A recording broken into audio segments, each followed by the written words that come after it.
And good morning. You're now listening to Kingston Community Radio, airing on FM 92.5 and AM 920 WGHQ in Kingston, New York. This programming is brought to you by our listeners and corporate underwriters who are interested in presenting local community radio. The opinions expressed on this program do not represent those of Pamela Broadcasting or Kingston Community Radio. Listeners are encouraged to send in $10 per month to help bring this program to you and mail your contributions to Kingston Community Radio, Post Office Box 4364, Kingston, New York, 12402. For more information or to donate online, visit our website at mykcr.org. And good morning, this is Dan Gaddis, and thank you for tuning in to a terrific Tuesday. And being early birds like us, it's 11 degrees on this Tuesday, January 11th. Easy to remember, that's what we're starting out with. And because of that, Kingston City Schools remains on a 2-hour delay today, this morning, and more news on other schools as I get it. Okay, and weather and forecast for today is a high of 18 degrees, sunny, very cold, and then tonight it goes down to 9 degrees again, like it did last night. Wednesday, a high of 35, partly cloudy skies. Wednesday night, cloudy with a low of 23. And Thursday, pretty cloudy with a high of 38. And Thursday night, mostly cloudy skies with a low around 25. We'll be right back after these messages.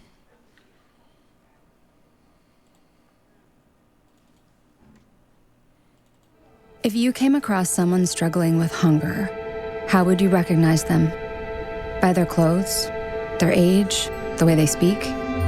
Would you notice a 16-year-old boy who got his first job, not for extra spending money, but to help feed his little sisters? Or a mother who's in between jobs and sometimes goes to bed hungry so her kids can have dinner? Or a 14-year-old girl who signs up to every after-school activity, not to make friends, but just to get something to eat? Or a retiree who fell ill and had to choose between getting medicine or groceries.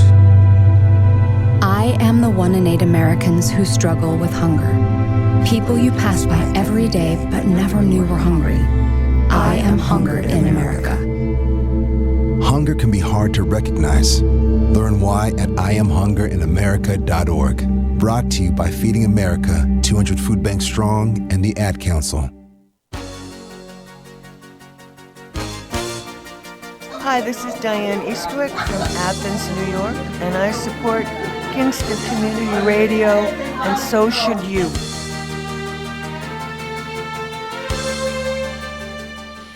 And we're back, and thank you for tuning in and being with us this morning. Our call-in number is 331-9255.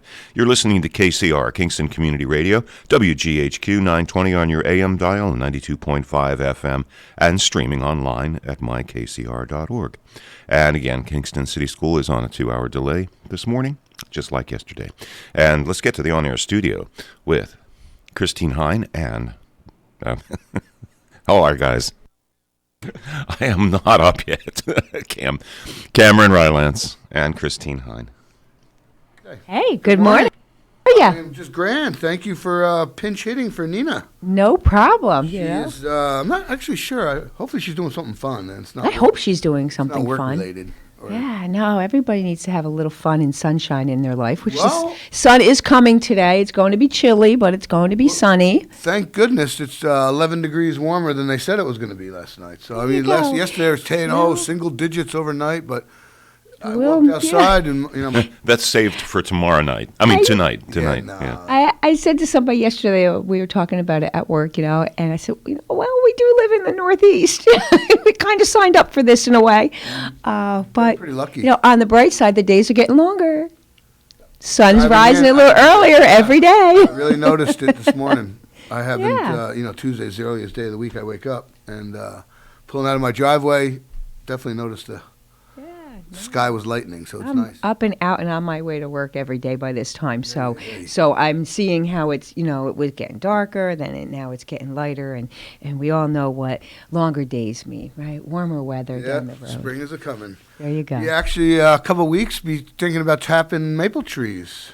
Oh, I thought you were talking about St. Patrick's Day. Oh no, that's thinking about prepping for the parade. That's towards the end of the. I haven't heard anything about a parade this year. Yeah, they're doing it. Are they full schedule? Yeah. The committee for the parade is happening, and they've already started. And if anybody's listening and I'm incorrect, please call in. But I believe that they are going to be honoring the same folks that were supposed to be in the parade, that we were supposed to do for last year, and then it got canceled. So Waltman and in memory of Pat. So I believe the same people are being honored this year, being there was no parade. Last year. They missed out on their stroll up Broadway.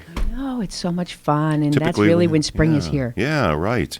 And doesn't the Shamrock Run happen on the same day? Is that right before. A couple minutes before the parade kicks off. And that's happening this year too. I can't speak to the parade. I can only to the race. I can only speak to the parade. And to the best of my knowledge, the parade is still happening. So, I mean, it's an outside event, so I'm thinking that it would happen. The Hibernians conduct a run too. It's not like aren't you a runners club or something? Or I believe they do now. It used to be. A different group, but I think it is. I think it was handed over to the AOH. Okay. I believe. Cool. I believe. Yeah. Have that Billy Carney. What's that? That's Billy Carney. He's got his pulse. That's what I was saying. If he's listening, he needs to call in and say, And so if people want to call in, by all means, please do. And what is that phone number? 331-9255. There you go. Give us a jingle. It is a call-in show, so we have a couple guests. I know Dan Whelan from the Boys and Girls Club is going to be on. He always does a fabulous job. Yep. I mean, they're doing great things over there. We're lucky to have them in our community, for sure. For sure. And then you said Carl Brown? Carl Brown. Community Action. Yeah, Community Action and Harambe and all sorts of stuff that Carl's involved with, as well as, local guy, man about town. There you go. He's always got some good stuff to talk about. And there's all kinds of interesting things happening around our town. So big hearing tonight, right? That's tomorrow night on the Kingston. Big hearing on that. I think it's wonderful that people have the opportunity to get to speak their mind and have a forum to advocate either for or against, whichever way you stand for it. Interesting to see how the article in the paper, I don't know if you saw this yet today. I did not see the paper. Chris Ray coming out countering some of the claims of the anti-Kingstonian folks about the closure of Fair Street, how it's going to impact public safety and the fire department and all that. So. Right, yeah. Well, I'm glad that he was able to clarify where the fire department stands. Oftentimes, whether you're no matter where you are, fire department, police department, DPW, whether it be at People's Place for whatever we do, or when people speak for you, it's better for you to speak for yourself. And so I think that whenever anybody stands up and gives whatever their professional perspective is based on a topic, if it concerns them, it's good to know. Absolutely. Yep. And the opposition has been extremely vocal, so it's good that both sides have a chance to publicly air their That's what I think. I think it's good to have a public forum and for people. Hopefully, both sides, with everything, listen to what the other person is saying. And you don't always have to agree with the other side, but I do think that folks need to start listening to both sides of a story and giving people at least the opportunity to say their views. I've been to City Hall for different things, not for this particular topic, but for other topics, and sometimes it can get frustrating when folks are speaking and they get cut off, or the louder person wins, or there's interruption. So I hope that however it goes tomorrow night, that whomever is there, that they're respectful of whoever has the floor at that time, because that doesn't always happen. Yeah, decorum, angers, tempers flare, and people get riled up, and obviously there's a lot of passion involved. So civil discourse needs to be maintained. So hopefully, hopefully, it'd be nice. I forgot what pundit I heard on the radio. It was a news report about it seems like there's collectively, our society may be getting sick of this anger and the butting heads, and there's a line that can't be crossed, and there's no more gray area. Everything's black or white. Yeah. And return to civility was like the topic of the little essay. Yeah, and that's kind of what we're talking about. Exactly, that would be wonderful. I'm all for it. Yeah, but, I think it's important. It's just, at least at the bare minimum, it's respectful. And in some areas, I think we've lost a little bit of that. Yeah. And I don't know what that's about. Some people think it's, the ability to have been on social media and say whatever you want with no repercussions. And I think no matter what you say, there's always some kind of repercussion. Yes, absolutely. Yeah. Words just don't disappear. Once they're said, you can't unring the bell, as they say. Right.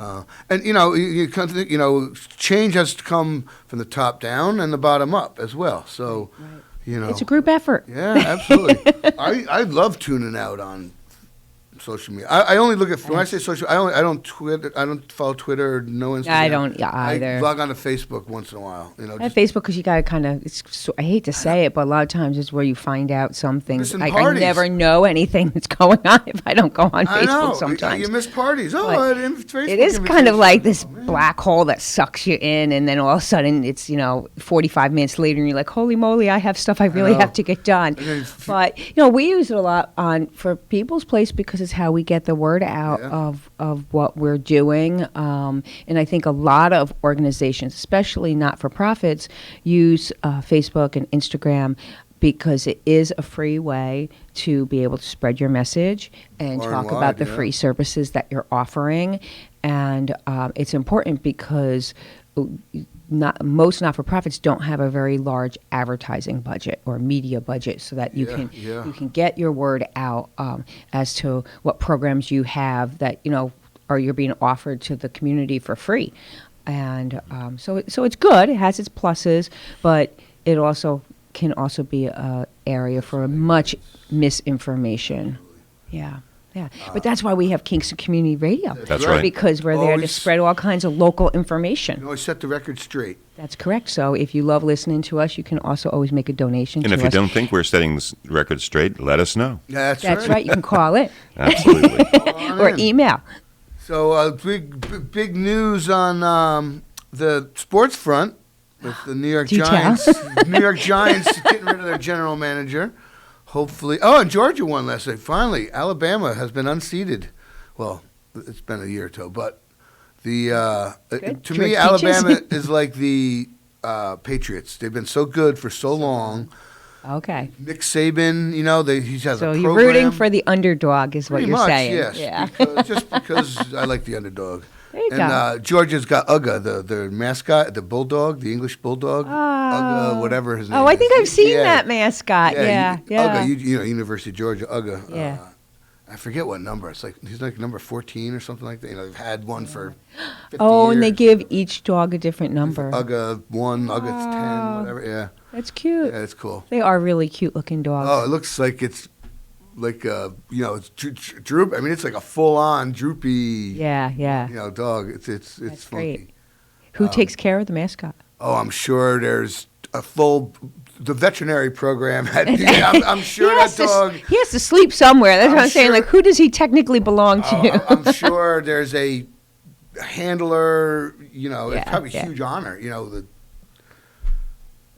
Well, it has to be somebody who's going to be there for as long as the dog's life. You don't want to keep switching owners every 4 years. Yeah, probably. But it's probably, I'm sure that's well worked out. But in the school, it's probably an honor to be the Uga, I bet. Uga mom or dad. To be the walker of Uga. That's like the honor of, the honor of Ohio State, the world famous marching band they have. On their homecoming, they always do an elaborate and they spell out Ohio. And the dot of the I is a tuba player. And it's like the most coveted, if you're a tuba player, that's the spot. That is your goal in life. And you want to be in a marching band. You don't right, necessarily want to be in a marching band.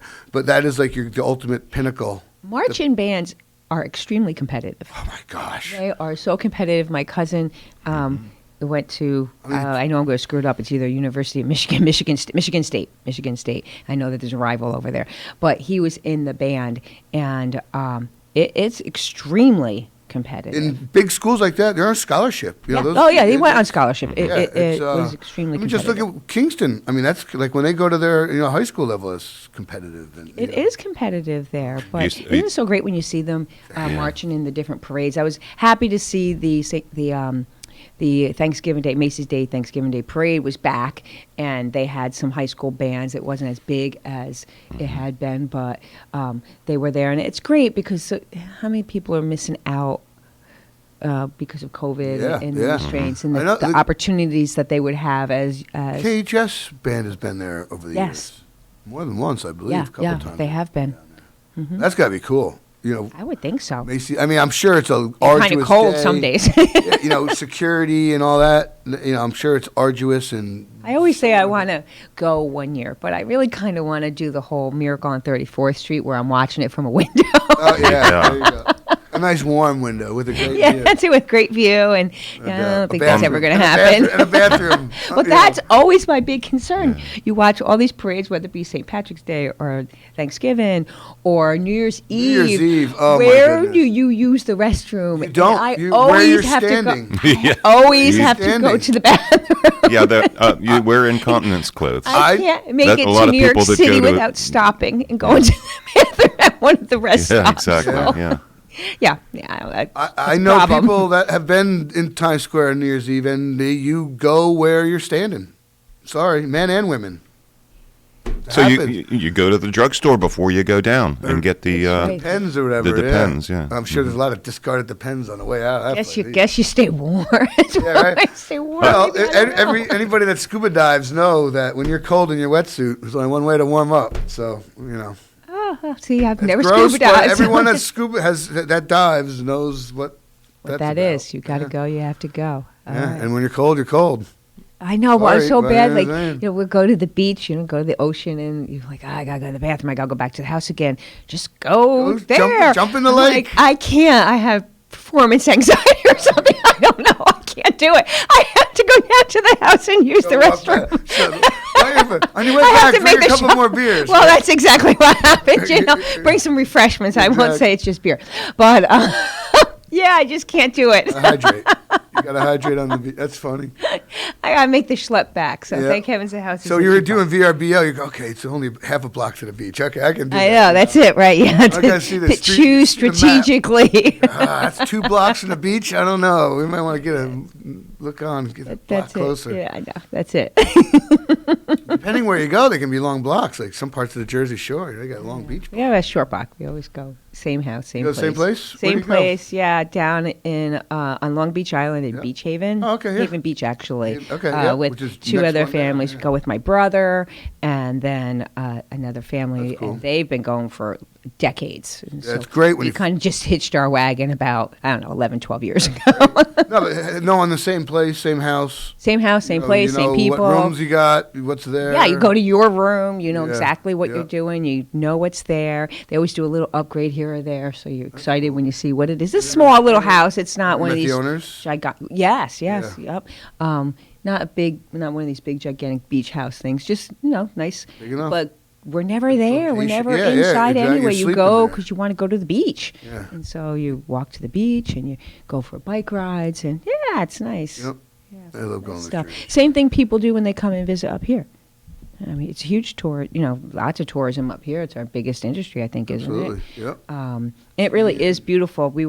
I just started this year doing the Tower Challenge. Do you know about the Catskill Tower Challenge? Yeah, the fire tower, the 5 fire towers. Yes, yep. Melissa and Lynn and I are doing the Fire Tower Challenge. So on New Year's Day, we went in the misty weather. We went to the closest one, the one on Maurice Hinchy. 28 up there, yeah. Yeah. I don't remember the name of it. Interpretive Center. Yes, the Interpretive Center. That's cool. So they have one, and so we did that one. Yeah, I want to go to that place. But there's 6 that you have to Yeah, go there's to. one on top of Lookout Mountain. Overlook. Overlook. Yeah, we thought it would be too rainy and yucky for. That's a long hike up. There's one on Hunter, right? Yes, there is one at Hunter. I think I might even have. And the Hardenberg Mountain, I believe there's one out. Yes, I think you may be right. I'm not sure. I had the list. Balsam? I don't don't know, but I will tell you because I'm going to go to all Yeah, of that's them. cool. A couple of them I think are, decent hikes. Yes, we actually went to that one because it was close and it was not really great weather, and we you don't wanted want to be to. on a mountain. Right, and we wanted to at least safe. make our beginning commitment, right? There's another, and it's not part of the challenge, but over across the river in Rhinebeck. Oh yeah, I've been to that That's one. a That's cool pretty little cool. town, yeah. And you can actually go for quite a long trail there. There's all trails that wrap around and around, kind of walks around the roadway. But Kinda you are cool. right. Balsam Lake in Hardenberg, Overlook Mountain, we said, Hunter Mountain, Red Hill in Denon. Okay. Never been there. Mount Eustathia in Stamford, and Tremper Mountain. in There you go. Shandaken. And Mount Tremper, amazing okay. views Yeah, on yeah. top of every one of those. The one in amazing Stamford. views. Is that still Ulster County, Stamford? It said, well, this is the Ulster County. Well, this is the Catskill Challenge. Yeah, okay. I don't think Stamford's Catskill in Ulster. Fire, so it might not be. No, because Hunter Mountain's not in Ulster County either. Oh, yeah, it's very green. Yeah. Yeah. So this Okay, is just so the Catskill, yeah. Catskill Fire. That's Challenge. cool. That's a nice little goal. Yeah. And then if you do them all, you send a photo, and then they'll send you a patch. Oh. We were joking about it. I'm going to sew the patch on my backpack. That's right. Badge of honor. Then, of course, we started talking about the Girl Scout days, right? Where you had to get all the patches on your sash. And guess, I'll give you one guess how many I got. 7. All of them. All of them. Good. That's cool. How many are all of them? Went down one side and up the other. Okay. I have no It's- idea. it's like 24, Scouts, 25, yeah, 30. I have no idea. Did you My keep girlfriend it? and I used to do some work on them every single weekend for the entire time we were in Girl Scouts. Yeah. Did you keep it? It is floating around somewhere. Yeah. In a box Don't in your know. mom's It house could be. I was somewhere. just going to say Box it's at your mom's probably house. at my mom's house. Yeah. My Still poor there. mother. She has to be the keeper of everything, even though we've been gone. My heavens, I've been married 32 years. She still has the stuff. Yeah. She moved from one spot to another. Oh, just take it with you, Mom. You're so good because you know where everything is. Oh, God bless her. Walking data bank, right? She is. You ask her anything, she can remember. She remembers it. where it is. That's She great. does, yeah. Who we hung out with in school, what we did. I'm like, I don't remember doing that. Oh, you did. So, Yeah. yeah. Good old mom. That startled me for a second. I almost No, jumped. he did start. The what the heck? I little bit. forgot what we were going to Yeah. say. Oh, yes. I don't know. Technical Are we- difficulties? Are we having technical difficulties? No, we're good. We're good. We're good now. We're all good. Oh, okay. The If people are just tuning in, hello. Yes, good morning. Girl Scouts. That's what I was going to say. Girl Girl Scouts. Scouts. Yeah. We got an email a couple weeks ago from I forget the woman's name, coordinator for the Girl Scouts locally, reaching out to. She said, "I'm reaching out to possible venues for Girl Scout troops to hold meetings in because they've had to rearrange some of their schedules. And I guess people are reluctant to have them in their homes. I guess whatever. Sure. So I gave her our info, and she's like, "Okay, I'll talk to the unit leaders and see if anything comes up." So I think that'd be interesting. I think that's great. Not I think that- it's just- good that they're still going on. Yeah. You do learn a lot of different skills as a Girl Scout. I was a Brownie and a Girl Scout. The next level, I was involved in other things in school, and then just didn't really have the time for it. Speaking of the Elks, I want to give a little shout out here to Cam, my co-host here today. Well, I'm his co-host. I'm the fill-in for being the new exalted ruler of the Elks. Yeah, thank you. Thank you for stepping up when another member is moving out of the area. So Cam is taking over. How wonderful! Congratulations, Cam. Well, thank you. That's really nice. Congratulations The Elks for do the so Elks. much in the community, and you are a very, very active member there. So Yeah, thank you for all you do there. Thank you. I appreciate that. It's a labor of love, I suppose. I enjoy it. We're trying to grow our outreach and what we're doing and our membership. Always trying to grow our membership, but And it's been hard through COVID. yeah. It's tough. People hunker down, and then people start to kind of wander out, and then all of a sudden they go back in. Yeah, and then, Sometimes I feel like the groundhog that pokes Yeah, their head right. out, And now and with they're starting weather- to come out, and then they scurry back in the hole. Yeah, and of course winter rolls around, and Yeah. but we'll see. We're plugging along. Things are okay, And Good things for the community, yeah, the we're bike trying. helmets and yeah. veteran outreach and the different programs. So thank you for taking that Yeah, we extra just responsibility on. applied for a grant for a veterans. Came up. It's earmarked for veterans, and emailed Mark Casapoli, and I said, Mark, we have access to a couple $1,000 perhaps. How can you best use that money? And he's instantly fired back gift cards, food gift cards, because there's a lot of our vets. Most of our veterans in Ulster County are like Vietnam era, Sure. and before, but Right. So elderly, and with inflation and fixed incomes, he's like, that's our greatest need, because we can help a vet and or their family on the spot at that moment when the need presented. And I was Did he say what I'm getting a lump source? in my throat right now just talking about this. Hannaford, whatever, ShopRite, Grocery stores, food, yeah. And he just the way he said it, it was like, profound, like, instantly helping these people, get something in their hand for relief. And Right. like, wow, it really struck a chord. And, I That's a sent good the thing. grant off on Saturday.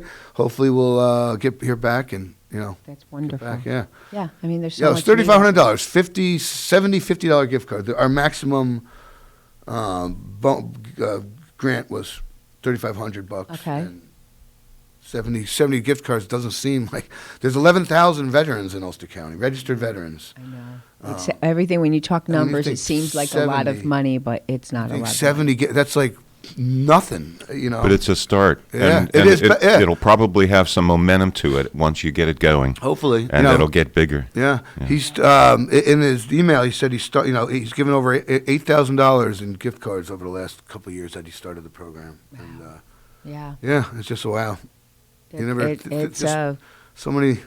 It's a big thing. I know from our my vantage Oy. point every day that the need is out there, and I don't think, the cost is astronomical. We just wrapped up Project Santa at People's Place, and we helped just over 2,500 children, and that the costs associated with that, even with the enormous amount of toy drives that the community did for us, was still astronomical. The most we've ever. I mean, it was 500 children more than last year, but it was a significant price increase dedicated to that program. Just versus because of last the year. cost of everything. Yeah. So, When food, you stop thinking about it, it's it's a lot, and food has gone up. Oh, and that Costs more. You got to eat. So if your food budget's increasing uncontrollably, your other budgets are shrinking. So and then affecting holiday time and bills it's true. And a lot of things people don't realize is that if people are getting SNAP benefits, you can't buy like personal care items with that. So we've really ramped that up at People's Place, where we have a whole section that they give people a bag of personal care items along with the food, because you can't purchase the personal care items. So I'm sure for these cards that the veterans are going to be giving out, if it's for Hannaford, they can also use it for those kind of items as well. Yeah. I see. It's something you don't think of. Shampoo and stuff. Razors. People's Place Yeah. hopes to be doing a program with that in conjunction with the IDA soon, but we have to wait for the funding to go through. But the same concept, the gift cards for $50. Yeah, so hopefully maybe in February. It's wheels of planning sometimes move slow, but fuel costs too. You cost a little more to heat your house this year. right. And if people are listening and you're having a struggle with that, if you call the United Way, they can tell you where you may be able to get some assistance with fuel costs. So reach out to the Ulster County United Way. It's located here on Albany Avenue. And, they will be able to help you out in the direction for some assistance with that as well. I believe Office of the Aging has assistance available for some All through seniors the programs. The program, yeah. So, I mean, reach the out. programs are out You know, there. It's just hard to know where they are. reach out. Well, sometimes. we're here to help spread that word. So Yeah, you got to reach yeah, out if you can't. And if you're not sure about that, you can always give us a call at People's Place, 338-4030, and we have an information station, and the volunteers there will look it up and then give you the proper number to call to reach out for information if you need help in different areas. We've created a pretty good database to sort of help people point them in the right direction for what exists for help. Yeah. Good. Interesting stuff. Yep. Yeah. So we're about at the bottom of the half hour. That went fast. What a break. Yeah, so we should be back with Dan Whelan from the Boys and Girls Club. He usually joins us by phone, so hopefully he'll be there. So, all right, Dan. We're going to keep on talking. We can't go to break yet. So that's probably him calling in. That would be good. Do you know that it is People's Place's 50th anniversary this year? This year? 2022? 2022. Wow. Yeah, Another congratulations. That little note on our way out of the end of this half hour, but we are 50 years old this year. Our last half hour, it's just us again. Oh, it is? Okay. Well, talk about any gala plans. That add in filler for the next couple minutes before we go to break. Hold that thought. So, Dan? You got it. And thank you, Christine Hein and Cameron Rylance, for bringing us around to 7:30. And it is Tuesday, January 11th, 11 degrees right now here in uptown Kingston. And we'll be right back after these messages.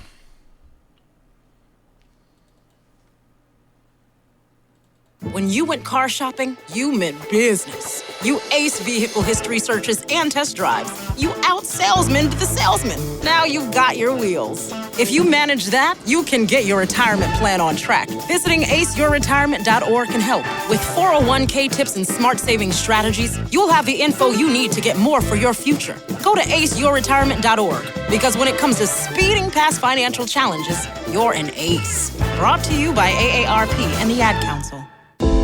This is what carbon monoxide sounds like. Nothing. You can't see it or smell it either. That's why it's so dangerous. But you can protect yourself. Use carbon monoxide detectors. Have your home's heating system regularly inspected by a trained technician. Keep chimneys and flues free of debris. Never use a generator or grill or idle a vehicle in an enclosed area. And review life-saving carbon monoxide safety information at centralhudson.com. Hi, this is Eleanor Arrow from the town of Ulster, and I support Kingston Community Radio, and so should you. And a little bit about the weather for the next 3 days. Plentiful sunshine today, but very cold, a high of 18. And Tuesday night, some clouds tonight with a low of 9 degrees. Wednesday, partly cloudy skies during the morning hours, becoming overcast in the afternoon, high around 35 for Wednesday. And Wednesday night, 23 degrees is the low, and a little bit cloudy. Thursday, considerable cloudiness with a high of 38. And Thursday night, mostly cloudy skies with a low around 25. And once again, a reminder that Kingston City Schools is on a 2-hour delay this morning. And if I haven't seen any of the others updated for the surrounding areas. Let's get back to the on-air studio. This portion of Kingston Community Radio is brought to you by Mid-Hudson Valley Federal Credit Union, 1099 Morton Boulevard in Kingston. Now we shall return to the on-air studio with Christine and Cam. And we're back. Terrific Tuesday. And hopefully, I think Dan Whelan might be calling in. Is he on the line? Hey, Cam. Yep, I'm here. Hey, Dan. How are you? Hey, I'm not sure if you heard, but Nina is being Christine Hein is filling in for Nina today. So hi, Dan. Hey, Christine. Well, let me tell you, Cam, I love Nina Posterpak, but right there with her is Christine Hein. So happy to have Christine with us. Oh, there you go. You smooth talker, you. You're cute. Good morning. Good morning, everyone. How are you, man? How are things? Good. I mean, everything's going well. I mean, obviously, it's a crazy time. So just, I think we're just in a state right now, especially with the kids, of, with the way quarantines are done. It's very inconsistency of trying, at the club, just who's there, who's not, and it's just, it's kind of a guessing game. And I think it's just, about a couple weeks or a month to get through. But aside from that, everything's great. Well, didn't is Saugerty School remote now? The junior and senior high. Oh, so that doesn't affect you really, because you're in the elementary school, right, in Saugerties? Yeah. We had a couple phone calls to see if we would be able to be open for the full day like we were. Obviously, on a turn of a dime, that's not something we're able to pull off with the current staffing structures and all that. So right now, we're in our regular mode because we still have to be able to facilitate the other programs. You have a lot of programs going on and some new ones starting up. Yeah, no, we've definitely been on the move, and we're really happy. We actually have some more, hopefully, in the next couple months that'll come to fruition that we'll be able to talk about. But I mean, our biggest thing right now that we're really, really proud of is, we were open this Saturday for the first time in almost maybe 10, I think about 10 years. Yeah, that's saw that. Open on a Saturday. Yeah, it's great. We're really happy about it. We're targeting to the high school kids 14 and up. That's that age group that's at the most risk right now out here, and just trying to keep kids busy during idle times, because we all know what idle hands do, and and just making sure that they have not just occupying them, but they have positive pathways and opportunities. Yeah. So it went well. Your first opening day. Did they know about it? It's hard sometimes for people to catch on to new things. Yeah, it went well. We anticipated a low participation because we just factually know a lot of our kids are quarantined. They're not positive cases, but quarantined due to exposure. And then also there was, in a way, junior varsity and varsity boys basketball game, which took a lot of our kids too. So we anticipated a low enrollment, but there were some kids that showed up that we did not anticipate, which is a great sign moving forward. And we were able to this month we're providing food too. This month, Rondout Savings Bank is sponsoring us getting a meal, and we got some help also out from Subway on Albany Avenue. So the kids got a nice healthy meal, had a good day, and we're looking to build upon it. That's a really great thing. Really good.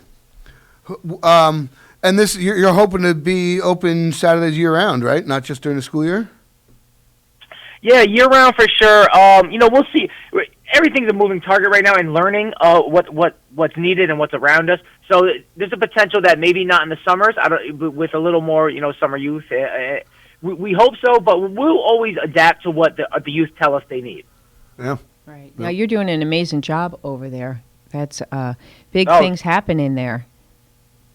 No, thank you, and of course you too, Christine. I mean, love all the stuff that you guys have going on.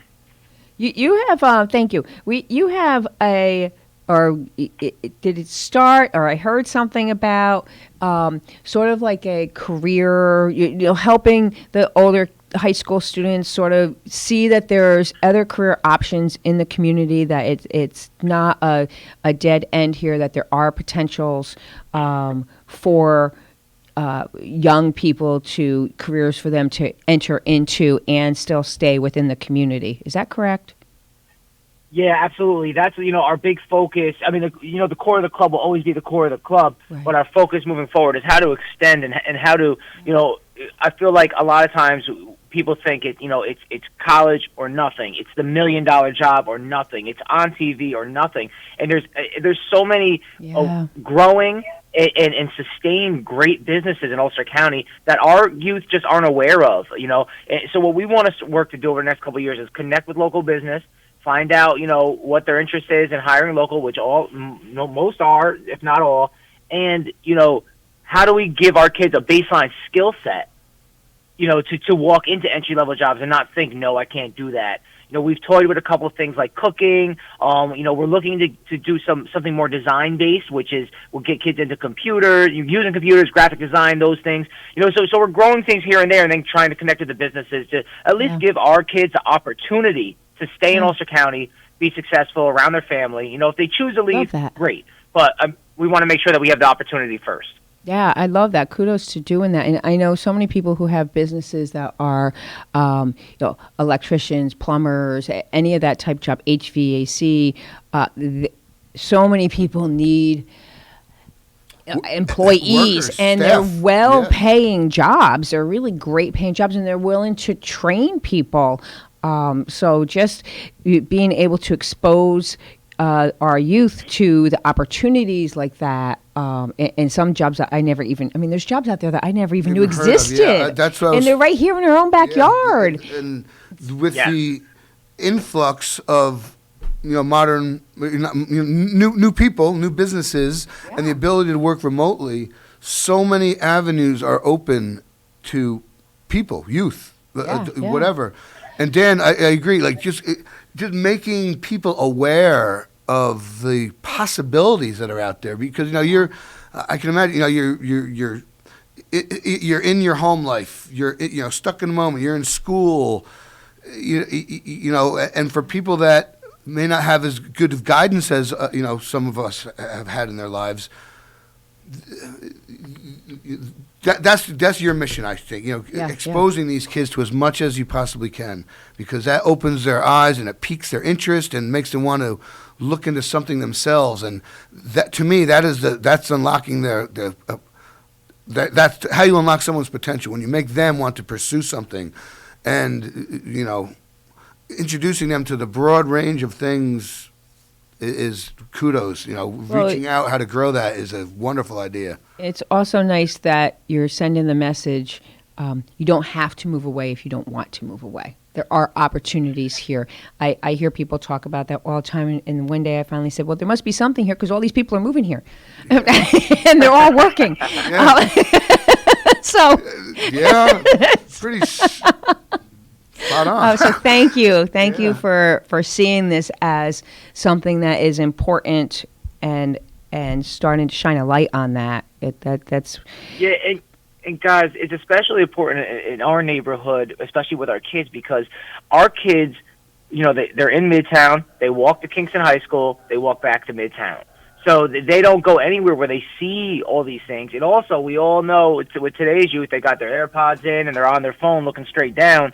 And we just have to kind of pick their head up, look around, and bring them to places because, just with the way it's set up, Albany Avenue seems like Dutchess County to them. Yeah. Right. Well, yeah, Seems people so far live in their own, and it's worse now. Since COVID, it has kept even people who would venture different places. Everybody's sort of. We were just talking about that earlier in the first part of this hour. They're all kind of like going inward and not really, just staying in their own little tiny circle. Yeah, for sure. What any fundraisers or anything coming up, or so we're charging projects into New Year, Sam, and things that we have coming up that the community can reach out to us about. Whoever wants to be in support. On February 6th, we have our bowling tournament. We're looking for sponsors for in Saugerties that supports the Saugerties Club at the Bowlers Club. Robbie Houghton, Damian Ferraro, and John Cook are huge help with us for setting it up, and they do a good job to help us. In Saugerties, we don't have an event until May, so this is kind of like a stopgap, to stop the bleeding. So it's a big event for us. It's important. It's fun. Competitive tournament?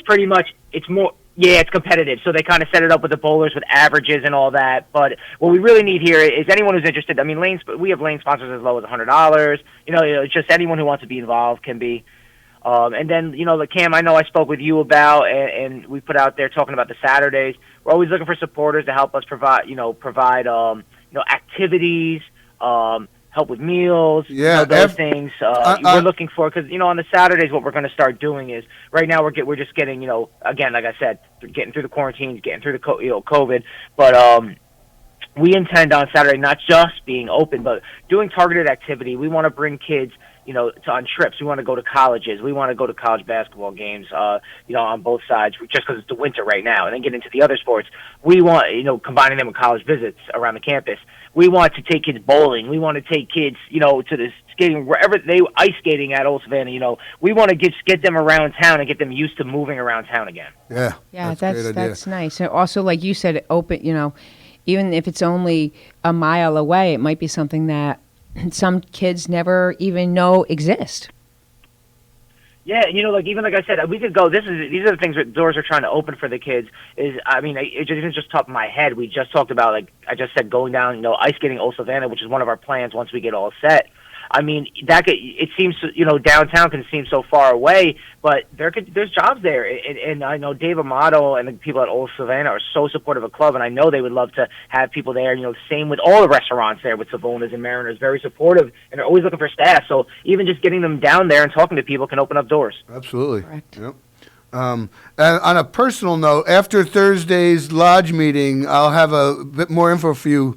I want to do at least like once a month, do a lunch on their Saturdays for them. That's a great idea. Go in and, I'd love to do, cook with the kids if they're interested. If not, we'll just give them lunch, whatever. But we're that's our next lodge. So, Dan, I'll have info for you after Thursday. So. I had to wait for our monthly meeting. So. No, it sounds good. Yeah. No, and I also too, Christine. I mean, good to have you on this call. I mean, I'm definitely going to send up a time. I want to start to get our kids comfortable with going and families going over to People's Place Cafe and all that. Yeah. You know, once we get going. I mean, I love the place. I love the idea. I love everything about it. And you know, I think again, our kids, our families, you just got to get in the door and say, oh, you know, opposed to walking by it, stop in. Right. Yeah, and it's because I think that you're right. And I think everyone is sort of, to use the word guilty isn't really, it's kind of negative instead of positive, but we're all focused in our own little tunnel that, you know, I know sometimes I walk by something, I'm like, wow, when did that get there? And it had been there for, I don't know, 8-9 months. When I finally noticing something. Yep. And I'm like, oh, Christine, no, pay attention. And so yeah, that's a wonderful thing. I think you do a marvelous job, Dan, of partnering with other, not just businesses, but not-for-profits in the community. I think you're a shining example of working together. And by working together, you can achieve so much more than staying in as an island unto yourself. So kudos to you. No, I appreciate that because it's a big focus. You know, what's ingrained into our DNA, what makes Kingston, Saugerties, and Ulster County just great is that we are a community. You know, there are generational people who have always been supportive. Everyone's always there for each other when something goes wrong, or even when things are great, right, to celebrate. But you know, for us, it's really, especially as nonprofits, it's really important that we stay together and make sure that we're supporting each other, providing different services, not just for our own survival, but to provide more opportunity for those we serve. Correct. Yeah. No. Good things. The example of you know, the kids too, like, you know, kids that are involved in the club see, you know, I'm trying to, how do I say this? The spirit of giving and philanthropy and community service, you have to be shown that, and you know, kids involved in the club may see some of that and you know, carry that torch forward. Because if, you know, I was fortunate, you know, my family was involved, and you know, my dad was in Kiwanis, and you know, growing up, being with him, seeing him do those things, and you know, it starts at a young age, and you know, getting, you know, people into the club to help do that, you know, it's you know, you're building for the future. So, you know, like, I'll say it again. Cam, keep up the good work. I know, it's so important. I agree with you guys, and like, honestly, it's one of the most important things to me in our programs and what we teach is that it's not just to help kids to take a step and to be successful and to live, you know, positive, happy lives, but then once you get there, to realize, how do I do that for someone who was in my spot where I was 10 years ago, and to continue to keep that cycle going. Giving back and helping others is the end piece, the most important thing that we do. I think you do a great job with that. I know I've seen in the past in different conversations we've had, kids who were in the Boys and Girls Club growing up that have become successful and have made it, and you define success based on whatever you know, I think living a healthy, happy life is successful. That come 100%. Back to the club, and they either are mentors, or they come as speakers, or they help raise money. And that is a true testament to an organization when you have folks who were participants come back to be mentors and cheerleaders for it. Yeah, actually, it's funny you say that. Right now, I have one of our full-time program directors who's a star, Shatea McComb, and if you're in Kingston, you got to know the McComb family. I mean, they've been in the club for 25 years. I mean, I went to high school with Tyree, and know the whole family my whole life. So I mean, she was someone who came all the way through the club, attributes where she is to stuff she learned, and now she's a full-time program director giving back. We also have Damian Moore working for us, who is 21 years old, and you know, a former club member 3 years ago, who's a part-timer. And then even out in Saugerties, we have in our main club, 2 of our part-timers are ex-club members and 2 of our school site staff. So yeah, we definitely try to always make sure that because they understand the experience and what we do, keep them coming through, and they always want to be a part. Well, and they're such beautiful role models. Yeah. And I actually forgot, working Saturdays for us, I don't know how I forget this guy, Quentin Johnson, who's a Kingston High School teacher, former club program director, football coach, and club kid. He's working giving his time to work the Saturdays for us. Oh, that's great. That's wonderful. Yeah, he's such a nice man. I had the privilege of meeting him when he was Santa on our roof this July, and that was the first I met him. And That's he's awesome. such He's a the nice best. man. Yeah. Are you basketball? Is that part of Saturdays? Pickup games and all that. And Kim, does that tie into the? It's always a part. The clinics. Doesn't Tay do some clinics there? No, Tay doesn't have clinics here at club right now. I mean, I talk to Tay regularly. Me and Tay went to high school together and are good friends. He's always active in speaking to me about club and how he can help. But no, the clinics that we have on the weekends are really run mostly by the stuff that we do on that are run by myself, Matt Stote, and some community volunteers. We get great community support, especially on our basketball programs, but from high quality people like Brian Mills and Ann Fabiano donate their time, and then Mike Tiano and Socrates comes. We all do things together, and it's a group effort. But as far as the Saturdays, yes, of course basketball is a part of it, but it's not the whole thing. Some kids come in to play basketball. We're trying to get a multifaceted program. We have some things lined up over the next couple months, which I hope come to fruition, which I'll be able to report on the next time I come on. But we're working on building a multifaceted program. Sounds interesting. That's that's intriguing. Great. All different kinds. Well, and it's given kids and young adults the opportunity to learn maybe new skills, something they didn't know about before. Yeah. Exactly. And this is that targeted time that it's able for us to do those things. That's what we're really, really focused on with the Saturdays is, during the week, it's such a hustle and bustle with all the kids and getting out of school and homework, and it's busy, but you come in on Saturday for 4 hours, you have that time to do targeted program without all the extra distractions. Yeah. That's nice. That's nice. And will you have? I know you do homework help and tutoring and that sort of stuff during the week. Will you have that on Saturdays also? Kids have homework on Saturdays, right? Do they? I don't know. Probably. I don't remember anymore. Well, absolutely. Seems like Mickey We'll did. absolutely access that should it be needed. One thing we want to make sure is we're starting with a very loose environment. We want kids to get away from all the, relax. Okay. I want the Saturdays to be, like you talked about, community service time, the conversation time, right? If you got an hour straight to talk about things going on, it's a good time to take a deep dive. But it is a conduit to bring high school students in. Actually, it's kind of the word, right? It's kind of a conduit. We're trying to access kids who aren't accessing the club as well during those times because it's less restrictive, which are more likely to get them in. And then we have programs like we talked about before. We have credit recovery at the club through our collaboration with Kingston High School. Twice a week, we have teachers that come from 3:15 to 4:30 and sit with kids and do the credit recovery program. So maybe we use Saturday to get them in, find out their grades aren't good, move them into credit recovery on Thursday, and now kids are making up grades. Yeah, that's wonderful. Yeah, that's a great thing. Yeah. Credit recovery, just to clarify for listeners, credit recovery is school credits, not financial credit. That's a great thing because you're giving kids hope. Like they might just be like, oh, well, who cares? I screwed up when I was in a sophomore and now there's no recovering from it. There's nothing, why bother? And you're giving them the opportunity to realize that there's always a second chance. And that's the word, Christine. You can't do things for people and you also can't make people get involved. The best thing you can do is just provide an opportunity and hope that people take them, whether it's from a business perspective with the club or a club kid with a program.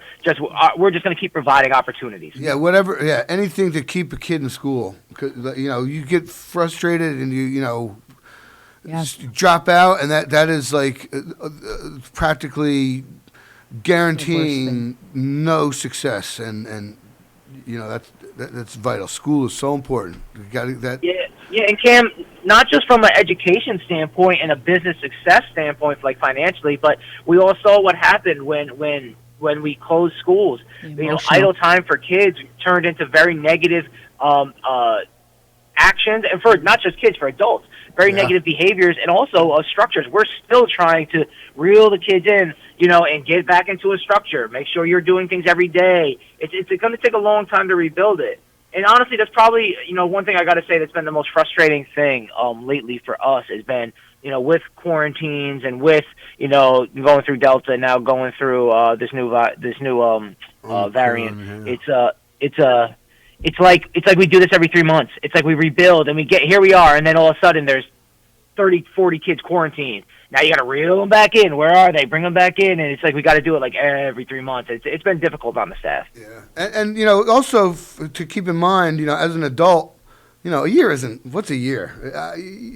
But to a 14, 12-year-old kid, it's so much time is incredible. It's so much time, and a young teenager's psychological and social development. 1 year is huge, and we're going on 2+ years with this, and it's almost a lost generation, which makes your job harder and more important. So. You think it's rough on adults. I couldn't imagine being a kid in this. Like, oh my gosh. Yeah. I couldn't imagine. And like I said, it's the routines, right? When you're a kid, you have a routine. You get up, you go to school, you go to a club after or practice, or you have a routine. Yeah. You keep yourself moving. Object in motion stays in motion. I believe in that, like not just scientifically, but just as people, right? Keep moving and you're good. Absolutely. And we just stop them. Whenever we stop them, it takes a lot to gear it back up. Yep. It's also, I think there's it's scary. It's a scary time too. We were talking about this at the very beginning of the show that there's so much negativity out there, whether it be in the news or on social media, and so then you have kids who would normally be in school and having positive role models or going to the club and having these role models, and then it shut down with COVID. That makes it even worse. It makes your job even more challenging. Yeah, exactly. And like I said, what's even more challenging on it is like we get back into semi-normal status and we start rearing up again and getting these things set, and then it breaks routine again. And we're driving. I'm literally driving around town. Like, what are you doing? Come on, let's go. Get to the club. And it's like trying to reel them back in is really difficult. Yeah, well, they are so lucky to have gotten you. You are like living, breathing, and thank you so much. You might not see it right now, but in 5, 10, 20 years, you'll get to look back and see all the change that you've affected. The lives that you touched. I appreciate that, Christine, especially from someone who does this, who has this effect and has for such a long time. But I mean, again, you'll hear me say over and over again, I'm so blessed. Every single one of our staff is fully vested into mission. No one wakes up and goes to work. And they all truly care about every kid and reach out, and we're looking to it, right? Try to sell your people to work on Saturdays. They're all in. My people are easy. It's not even a question, and we're able to do things because this staff is so great and so bought in. Yeah, that's wonderful that you have that commitment. Yeah, make sure they know that, and make sure they're appreciated, because the opposite of that is a nightmare scenario. So thank gosh. Yep. Excellent. Well, any party? We got about a minute or so left. You have any parting thoughts or words for us, Stan? No, just a reminder, that like I said, we're gearing up our Saturdays, looking for more opportunities to get trips for kids and supportive any way to make anything that layers the program and can be an asset and resources for kids. Like we said, we have our bowling tournament in Saugerties on February 6th. Anyone who wants to support that can reach out to me directly. You can call me at Club 845-338-8666. You can also email me at dwhelan@bgclubsulstercounty.org. Of course, all that information's on our website. But looking forward to hopefully in the next couple months, exciting stuff coming from the club. And Christine, give me a call later or today. I want to talk about how we can intertwine getting kids over to People's Place Cafe. Yes, and I have a few things I've been meaning to chat with you about. So we'll connect later. How fortuitous this morning has been for all of us. I know. Thanks for being the conduit, Cam. There you go. I'm a connector. I connect people, Awesome. And well, thank you so much for your time. Yeah. Keep up the good work. And like I said, hopefully after Thursday night's meeting, I'll have some good news about doing some lunches. So have a wonderful day, Dan. Awesome. Thanks, man. All right. You guys too. Stay warm. Bye. All right. So, all right, Dan, we'll be back. Carl Brown said he's calling in. I believe. Absolutely. Carl Brown will be calling in, and Tate Simpson, his guest, is also going to be calling in from Standard Brewing. Standard Brewing, yeah. Yeah, awesome. so let's get going so we can, they're all biting at the bit. There you go. So we'll we might be as well. back after the break. Yeah. All righty. Thank you for being with us here at KCR, Kingston Community Radio, AM 920 and 92.5 FM. Tuesday, January 11th, and 10 degrees right now here in Uptown Kingston.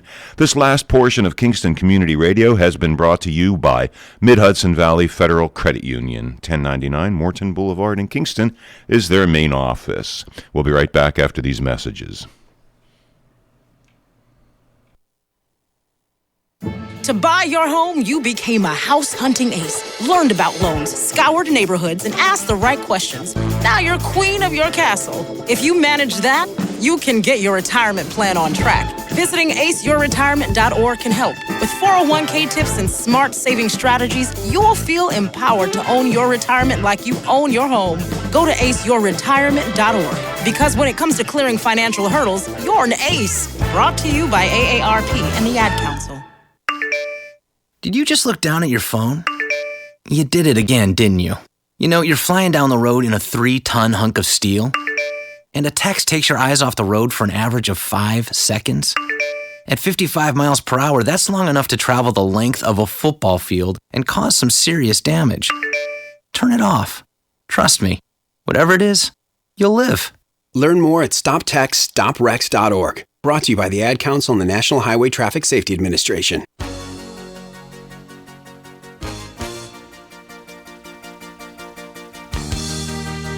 Hi, this is Dina Roy from Hurley, and I support the Kingston Community Radio, and so should you. And we're back. You're listening to KCR, Kingston Community Radio, on WGHQ, AM 920 and 92.5 FM, and streaming online at mykcr.org. As we know, the temperature isn't going to get up too high today. It's going to be a high of 18 degrees. Be safe. Wear your ice cleats if you're going out on areas that you're not familiar with.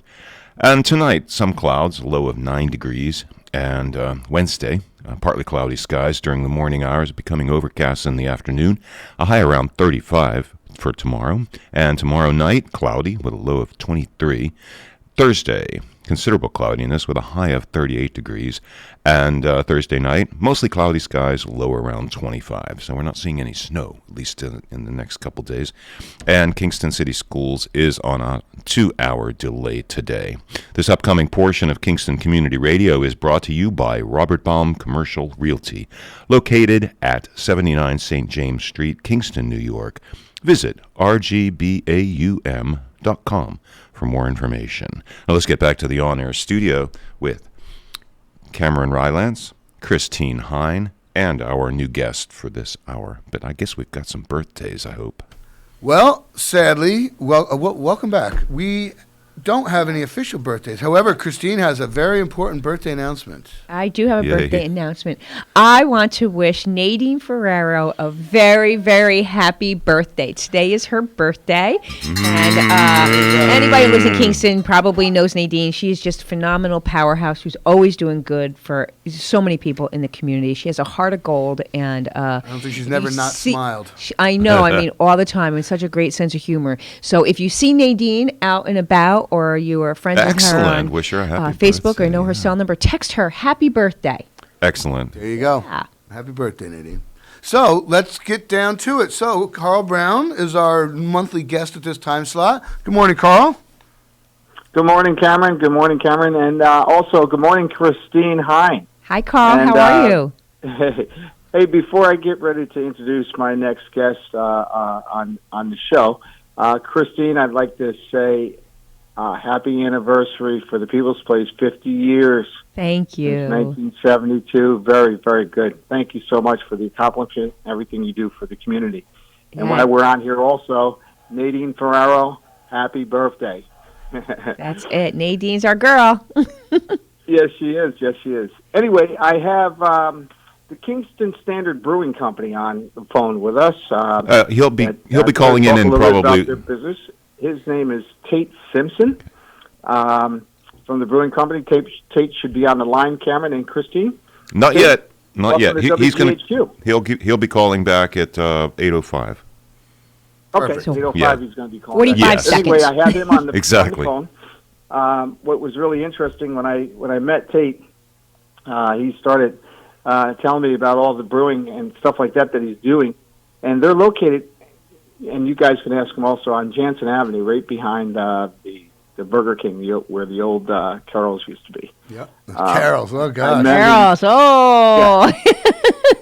Yeah. And next to Sunshine Market, right? Is it still called Sunshine Market? No, it's What's it called? New eatery. No. Village Grocery. The market is called the Village Grocery. The Village used Grocery. to be yeah. Okay. Well, I mean, I didn't call it Carol's. Yeah. They have fantastic sandwiches. Do they? Oh, really good. Like designer. Like really? Killer. Yeah, really good. All right, I have to check them out. They have a very active bakery. Good bakery. Yes. All right. Yeah. Very good. Produce too. And hopefully they'll be on the radio one of these days also. That was Mark and Anthea Palmer, who actually owns the village there. Yeah, go there. It's really, really interesting. That's your assignment for next month, Carl. You get her on the air with us. Get her in the studio. Maybe she'll bring some samples. See, there you go. Oh my goodness! Hey, remember when I had the lady, the bagel magnet lady, came in and brought us all kind of samples and stuff. Yep. Christine, you would have loved it. You would have took a lot of stuff back over to the People's Place. We couldn't eat everything, could we, Cam? No, she came in like a dozen bagels for 3 of us. So Carl, hold on. Dan's giving me the signal. Tate Simpson, good morning. You are on the air with us. How are you? I'm well. Good morning, everyone. Hi, Tate. Hi, Tate. How you doing, Tate? Great, thanks. So, Standard Brewing, I've had the pleasure of going to your place a couple times, and one was last Father's Day with my father, and we sat there and ate oysters and drank delicious beer, and it was a wonderful day. And tell us about your place. Are you the owner? Are you the brewer? Are you both? What brought you here? Yeah, I am. I'm one of the owners, and I am the brewer. I have a couple of people that we're now brewing with me. We've grown a bit in the last 2.5 years, and we're trying to put together a nice, really simple, comfortable spot with great food and beer, and a place for people to meet up. It's exactly as you're describing, with family and friends and relax. Now, what made you decide you wanted to brew beer for a living? Well, I got into beer brewing actually through fermentation and through sourdough bread. I had been a baker for some time, and my interest in fermentation led me towards fermenting more than just bread, but eventually beer. And I had worked previously at another brewery in the area, and then eventually decided I wanted to start my own thing, and partnered up with a couple of other guys in order to do that. Now, when you say you were into fermentation, like food, like sauerkraut and kimchi, or Yeah, but mostly, like lacto-fermented pickles and sourdough breads and things like that, and that led me into beer. And I've done a little bit of kimchi, and kraut, but yeah. Do you offer like the sourdough breads and things like that at the brewery also? Like, do you have a small menu? I know you have the oysters. I see the big signs. Yeah. But do you have other foods there? We do have a really limited menu. We do a sourdough pizza. It's a 12-inch kind of personal pie, or good to share if you're not ridiculously hungry. And then we have a sourdough soft pretzel, but it's a very limited menu. And then we have an arugula salad. So really simple and straightforward. limited menu. I don't know if I ever had a sourdough We don't pretzel. bake and serve breads, but that's maybe a longer term plan. But you can do it. Go ahead, Tate, Carl. how many different brews do you actually have, and what's your number one staple brew that you currently have back there? We brew about 5 or 6 different styles regularly, and we package them in cans to take away and to have them on draft at the brewery. Our biggest couple, I would say the biggest one is probably our Schwarzbier, which is a black lager in the German style. And it is interesting and somewhat unusual style of beer. The color, which is completely black with a nice tan head, is looks like a porter or a stout, but it drinks like a much lighter bodied beer, more like a pilsner or a light lager. So it's incongruous and kind of a interesting in that respect. So that's one of our biggest ones. And then we also do a American style pale ale, and we do some other classic German styles like a Rauch beer, which is a smoked lager, and a Kolsch style ale. Kolsch is good. I like that.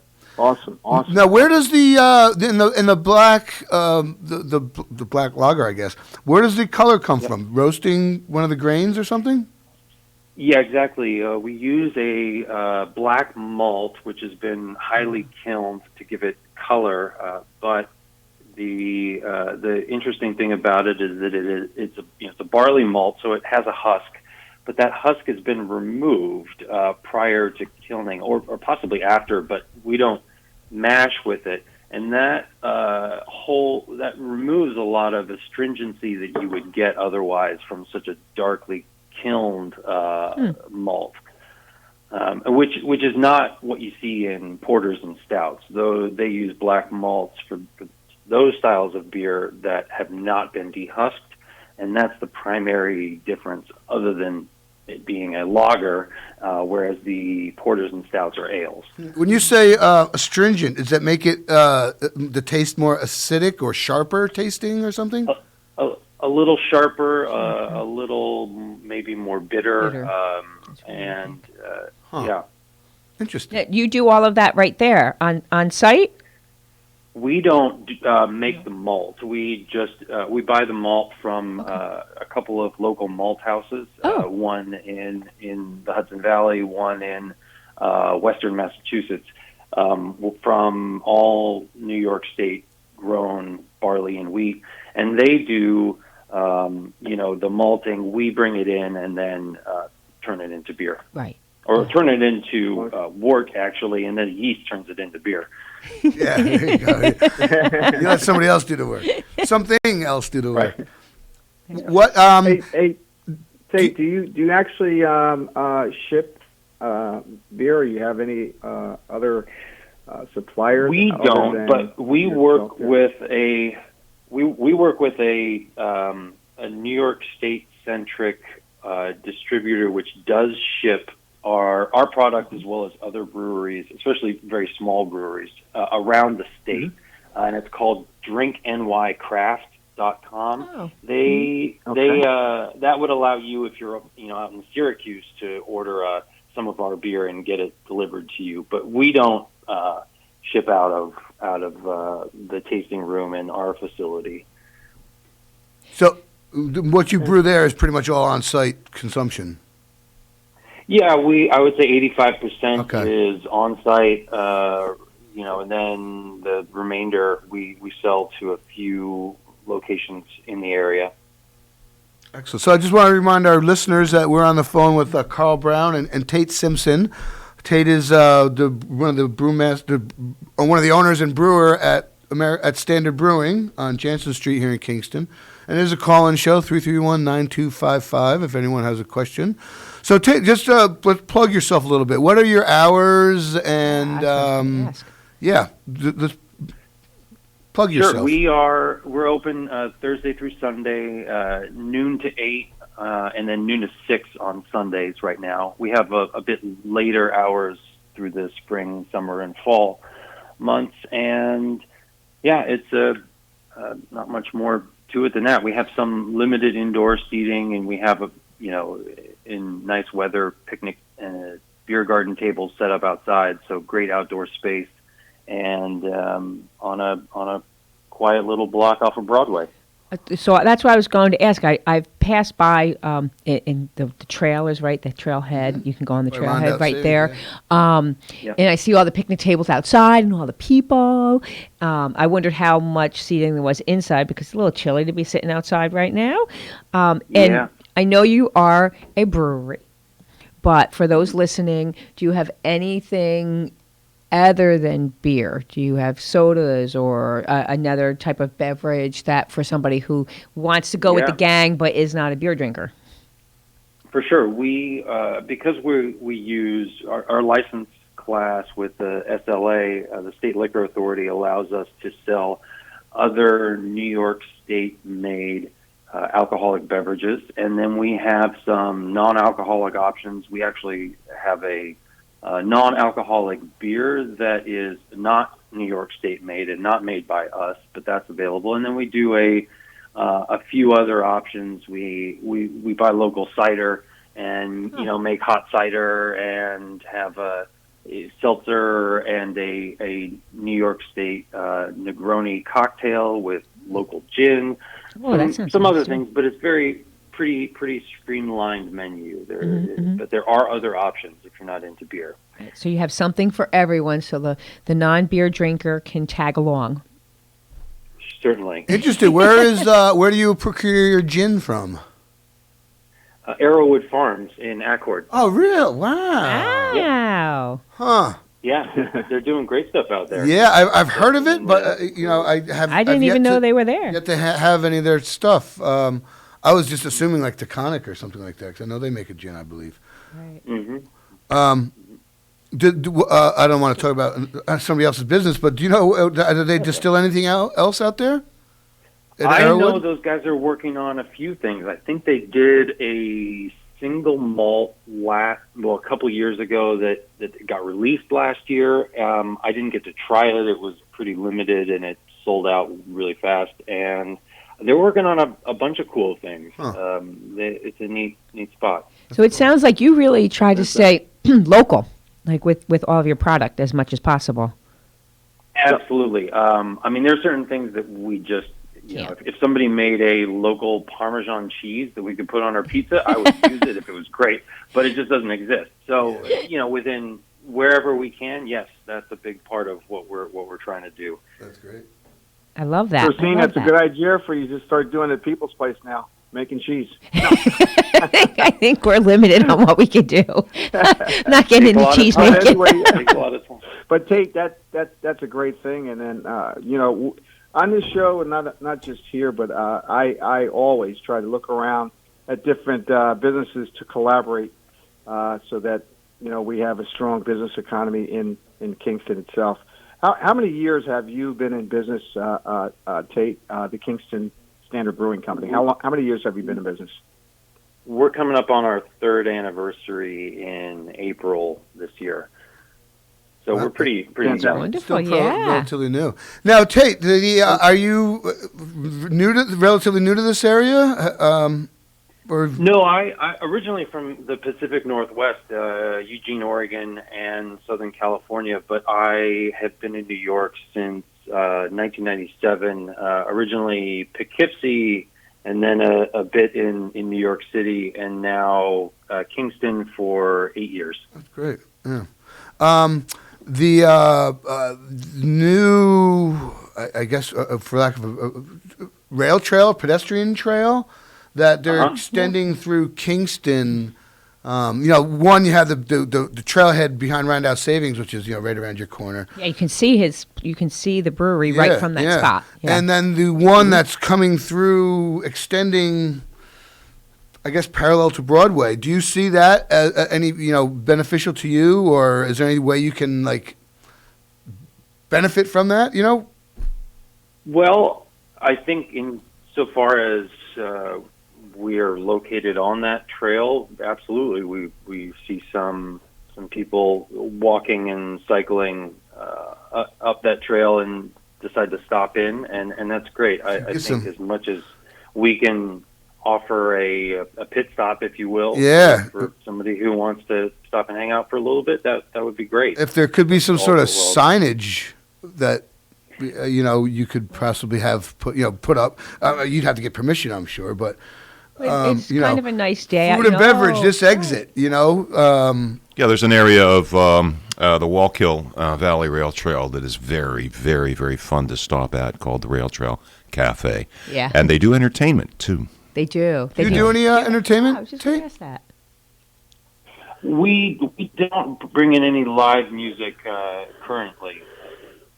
On a horizon, perhaps, or something that you're not particularly interested in? Well, it's it's not something that I'm. Not that I don't enjoy live music. I love it, but there are so many small venues and other places in which to go do that. I think it's nice to have an option in which that doesn't happen. So if you want to go see live music, you can go to someplace to do that. Yeah, sure. And that in ours, it's maybe more appropriate for having a conversation than watching an act. Right. Yeah. Your business, your choice. So. Hey, Tate, real quick, as far as your business model, I don't want to talk about scaling your business, but let's talk about growing it with different beers. You have about 6 beers right now.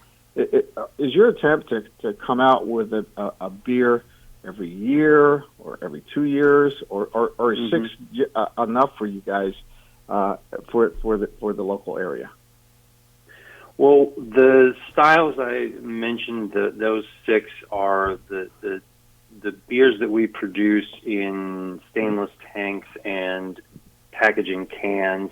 But we also have, and since the beginning, are continually developing a program of barrel fermented beers that will be being released as they become ready.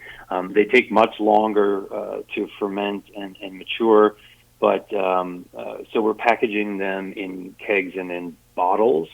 And though the first 2 of those came out last year, they are generally sour or funky, you might call funky beers, fermented with alternative microbes to create unusual flavors. So that's a whole other aspect of what we're doing that extends beyond the classic, lager styles. So in that respect, we have a goose style, which came out last year, and then the second one was a Brettanomyces fermented beer, and that's a variety of wild yeast that we used, all fermented in oak barrels.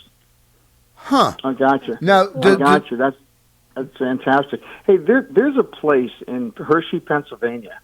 I used to go to all the time. Trog's Brewing Company. You probably know about that. Do you guys also try to model something after them, like where you can get a grog and come in and get a refill? Oh, right. Well, we made the decision not to do growlers early on. Growler. I think that's what you're referring to, growler. right? Like yes, it's a growler. Yeah. The reason for that is that it has to do simply with the difficulty of filling it without foam and then also being set up to pour into a glass. Those 2 things are pretty incongruous. So we decided to just focus on draft right now. At some point in the future, if we were to set up a tap specifically for filling growlers, we would probably do it at that point. But our scale was such that we didn't have the volume of product in order to do that. So we opted for packaging in cans when we started sending beer off site, but have not yet gone in that route.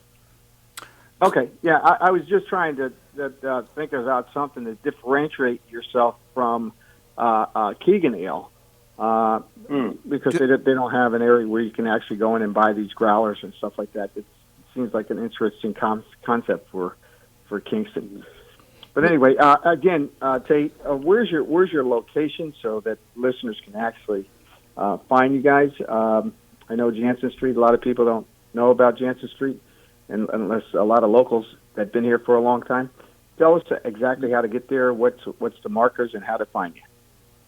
Sure, we're on it's 22 Jansen Avenue, and it is that which runs parallel to Broadway. We're just south of the hospital. It's a 1 block long section of Jansen that terminates on East Chester Street and at the other end at the hospital. So right behind Broadway, Walgreens, there off of Broadway. Awesome.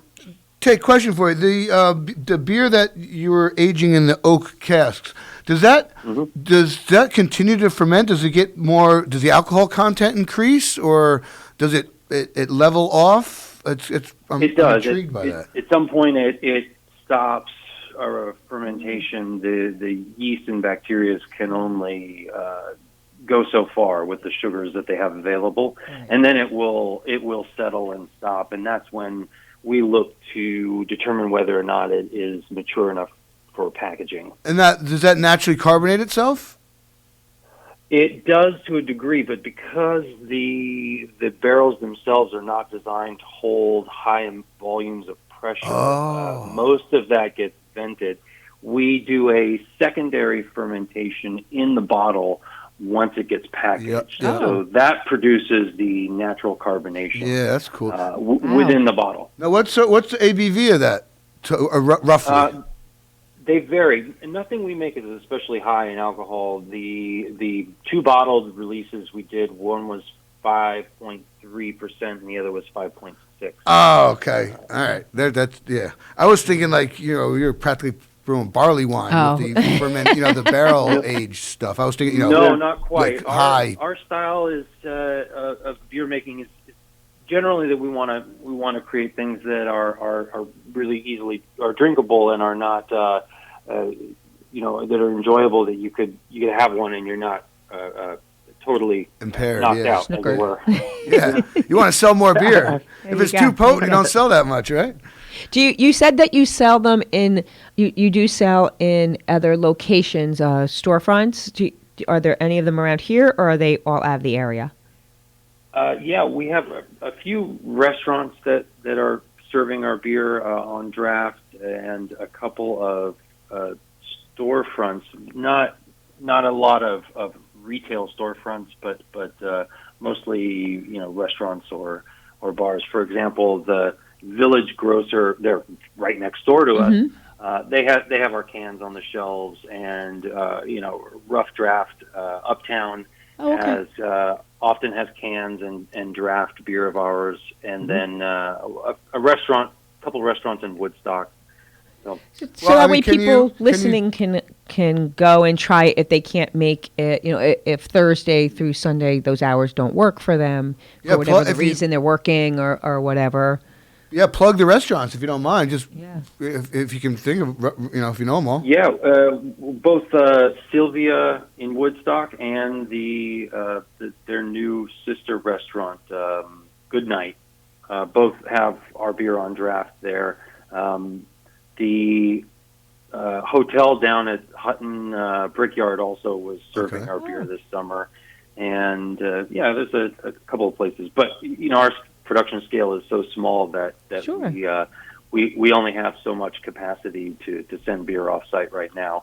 But maybe in the future there'll be more. Rough Draft is a very well traveled storefront. It is a place to visit. So if you're out and about and you want to try something new, you could try it there as well. Yeah, homegrown product, literally homegrown. Yeah. But so we're winding down. Got about a minute left. So, Tate, any last, or Carl, any last thoughts you'd like to get across, or plugs you'd like to get on the air? After you, Tate, you first. Well, I think we hit on a lot of Did it all. important things for me. Yeah. Well, excellent. Well, to our listeners, go support. That's it. You gotta Standard support Brewing, small businesses, Jansen Street local. here in Kingston. Yeah, local business, local people. business. Can't go wrong. And Carl, thank you so much for twisting Tate's arm to get him on the radio with us. Yeah, I learned a lot. You're welcome. There you go. And You're welcome. excellent. So Thanks for making this your home. Tate, do you have a Happy to be here. website? We do. It's KingstonStandard.com. Excellent. Pretty easy to find. All right, Fantastic. cool. All right, Tate, well, thank you so much, sir. we appreciate it. Thank you guys for your time, and thanks for listening, everybody. So Yeah, cool. thank you. All right. Have a wonderful day. All right, Dan. Christine, take it easy, Christine. Congratulations once again, 50 years, People's Place. Thanks. All right. You're welcome. Take care. All right. So that was good. So we'll be back after the break. Sue Koppenhaver will be in the office. She said she's going to be a few minutes, running a little late. Probably trouble getting the car started this morning or something. But she'll be back from the Office of the Aging to fill us in on what's going on at the county. So Wonderful info there, too. absolutely. So Dan, why don't you take us to break?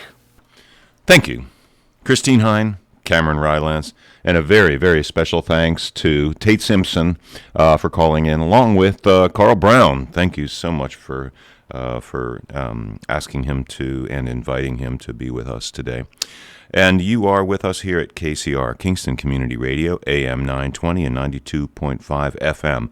This segment of Kingston Community Radio was brought to you by Robert Baum Commercial Realty. Located at 79 St. James Street, Kingston, New York. Visit rgbaum.com for more information. And we'll be right back after these messages. Never completely ready to adopt a teen. For late nights writing English papers. For your teen's music taste. For dinners, where they talk more on their phone than with you. For the first time, they call you mom. You're never completely ready to adopt a teen, and you can't imagine the reward. To learn more about adopting a teen, visit adoptuskids.org. Brought to you by the U.S. Department of Health and Human Services, Adopt U.S. Kids, and the Ad Council. Okay, man, this is your time. Maybe you didn't choose this, but you're here now. You're gonna go out there and be an all-star caregiver. Cook, clean, be there emotionally and physically. You gotta dig deeper. Drive them to physical therapy, doctor's appointments, because that's what caregivers do. Don't give up. Show the world that you're tougher than tough. Caregiving is tougher than tough. Find the care guides you need at aarp.org/caregiving. Brought to you by AARP and the Ad Council. Hi, this is Shirley Stabe from Kingston, and I support Kingston Community Radio, and so should you.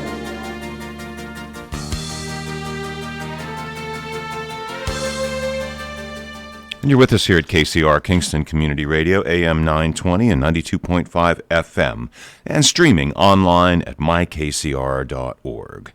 Whenever you choose to bank at Rondout Savings, you're part of a community.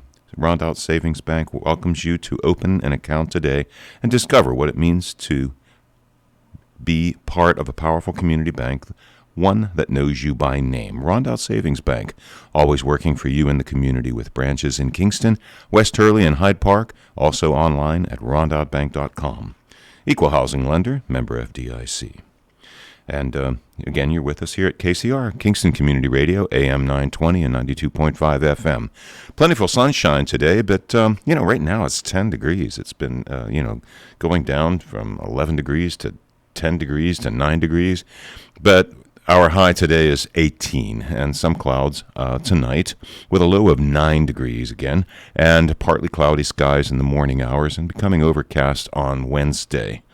And the high on Wednesday is 35. Wednesday night, 23 degrees and cloudy. And Thursday, considerable cloudiness with a high of 38. And Thursday night, mostly cloudy skies, low around 25. And let's get back to the on-air studio with Christine Hein and Cameron Rylance. Welcome back. Gluten sensitivity. We are back. My mind is spinning right now because Christine and I were just talking off the air about sourdough bread and the way sourdough is sour because it's fermented, and the lactic acid or whatever from the fermentation makes it sour because it's unique taste. But it affects the gluten, which and you said the owner of Bread Alone. Yeah, had said to me the gluten, you can, if you have a gluten allergy, sensitivity, sourdough bread should not affect you. That's huge. Wow, that is huge. You, Guess so what? you can't I'm thinking Craig Sickler can't drink beer because of it. I can't have beer because I have gluten allergies. Yeah. And so that's why I was interested to see what else they The sourdough had. pretzel. But yes, I know. So now my head's spinning, going, I have to go get a cider and a That pretzel. is fascinating. The whole one, but I could have like half of one. Yeah. No, but I'm just I You know the baguette that Bread Alone makes? Oh yeah, I That's have sourdough. some frequently. That's sourdough. Is such it? a great company. It's made from sourdough. At the restaurant, yeah. And that's what we serve. Yeah. Actually. Now, I mean that's huge. That is cool information. So you learn something new every time. I was you like, listen. and I found out about it years ago when I was at the farm stand, and Bread Alone had was a booth at the Uptown Kingston farm stand, and they were like, you can have it. I was like, oh, I'm going to get sick. And like, you won't get sick. Just trust me. I'm like, I don't know you. But yeah, so yes. And so they explained it, and I don't remember the technology part of it. But I do know that I can have a piece or so and not be doubled over in pain and problems. Yeah. Wow, that's cool. So, yeah, interesting. So, what we're killing time here. Sue Koppenhaver from the Office of the Aging is due in, and any announcements for anything People's Place need to get out there, or because you'll be our guest here next week. Let's not burn up all I can't bring up all the stuff, all right? your All the stuff. exciting things, but we're open still. We even when it's cold, we are open Monday through Friday from 10 to 1 for the food pantry. The community cafe is open from 8:30 to 1, and then the Wellness Empowerment Center, you just go online and you can see when the different classes are offered. And keep in mind that all of it is free, and it's all open to anyone who lives in the community, all of Ulster County. We do follow the Kingston City school closings for snow. So if it's a snow day, we are closed. And interestingly enough, on Friday, of course, we are closed. I'm there. I still go in. It was funny. Oh yeah, good day. I'm like, nah, I was working. But the building itself, the services are closed. And someone commented, well, why? It's not that much snowing. You're not a school. Why do you close? And we close because one of our top concerns, and maybe even I hazard to say our top concern, is the welfare and security and health and wellness of our volunteers. And the overwhelming majority, like 98% of our volunteers, are all senior citizens. And they don't need to be out driving in icy weather or snowy weather, or even if it's not snowing at 9, would they come in if the storm starts at 11? That's why we don't open. If the school district figures the roads aren't or hazardous for buses and other traffic to be on, then we feel the same for our volunteers, because a lot of our volunteers don't live locally right in Kingston, so they do have to drive down from wherever they live to come and help. So be kind when we're closed, when you think we should be open. Does the 2-hour delay today have any effect on No, hours? The food delays, pantry. okay. The food pantry opens up the same time, 10 o'clock. It does affect the community cafe sometimes, depending on how bad the weather is, and if the volunteers can get in. We may not be offering breakfast. Today we are. Because the volunteers had it was 2-hour delay because of the cold. Cold for kids, not because of the driving. So we opened for breakfast, but on Friday. It was a snow day. I so remember we were closed. standing at the bus stop when it was pretty darn cold as a kid. Yeah, me too. I know. New We walked uphill both ways in the blizzard. I walked 10 miles to school in a blizzard. A lot of my kid about that. I had fun. But I don't remember it being closed for cold either. School was bus stop. I learned some of my best stuff on the school bus. The buses. Yeah. That's why parents hate the school bus. Because you're mixed with the older kids and it's free for all. I took a bus my entire educational experience was on the bus. I could borrow my mom's car when I was in high school to drive. Other than that, we still took the bus every day. Yep. Except for, I was in sports, cross country, track, things like that. So there was no bus. So I didn't have to take the bus home. When sports were going on, then I had to get picked up or dropped off. Yeah. I sometimes enjoy with Nina. You may have heard. I enjoy some of my anecdotes when we have no guest on. But one of the funniest things of a school bus story. We were in Bailey, so we were junior high kids, and that was when freshman football, like ninth grade, you were too young for JV, and it was Bailey and Miller combined. It was Kingston freshman football, and we used to take a bus from Bailey over to Miller, and we're on Salk Hill Road one day, and remember when we were kids, there was always cows there. Oh, okay, yeah. Dairy farm right along the thruway. Well, you can imagine the sight of two cows engaged in reproductive practice. What a bunch of 14-year-old schoolboys on their way to football practice.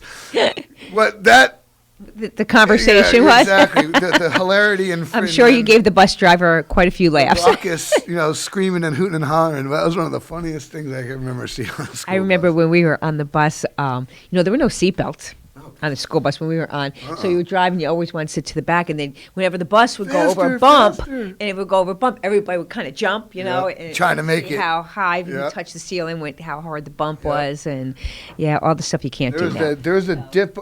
There's Sue. Hi. Yeah, there was a dip on Linderman Avenue that we'd always. Wherever you want. Wherever you thought. The dip on Linderman Avenue, we always just say faster, faster to the bus driver. Right, because you could you could do the jump. That was that was sorry, it. I'm late. That's all right. You're here. You're safe. That's yeah. So Sue Koppenhaver, director of the Office of the Aging, is here in the studio with us for her monthly update. Yeah, welcome. Yep. Oh, there you go. You're here. What?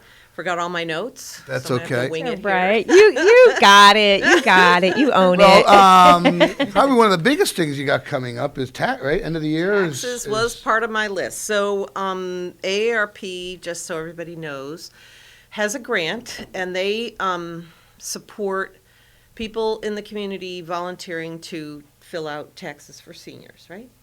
And in the past years before the plague, we had the Black Death. We had people coming into the office. We gave them meeting space. That was our role. We gave them meeting space. We gave them access to the copy machine if they had to scan things or send things like that. Well, in the past 2 years, they have not been in the office, and they're trying to do everything virtually. And okay. Oh, the camera. The camera, right. Trying to do everything virtually, which is difficult for people who do not have access to the internet. Correct. So, and that has been an issue with the senior population as we've seen for the last, I'm sure for years, but certainly during the pandemic when people couldn't register for a vaccine or a booster because they couldn't get on to the online thing, right? Now we offer the service. If you want to come in, bring your paperwork, you scan it. If we need to scan it to somebody, we will do all of that through the AARP program. But the thing that they told me, we have a number. Did I write it down? I think it's 443-8823. Don't quote me on that. But you can call our office. They'll tell you. You leave a message. If you were a past client in the last couple of years, they'll do your taxes again. Oh, that's nice. Yeah. So you all don't do that, do you, or do you? No? Okay. So other places that actually do it in case our folks get filled up are the United Way, although they'll probably kill me for saying this, but they do it until they get filled up. Right. Sue Marshall's like, don't send anybody towards, like in March last year. Don't send anybody else over here. And also last year, we got an email from SUNY New Paltz. Their School of Business was helping people with taxes. But again, you have to be able to email back and forth. But I'm thinking that some people were helped by that.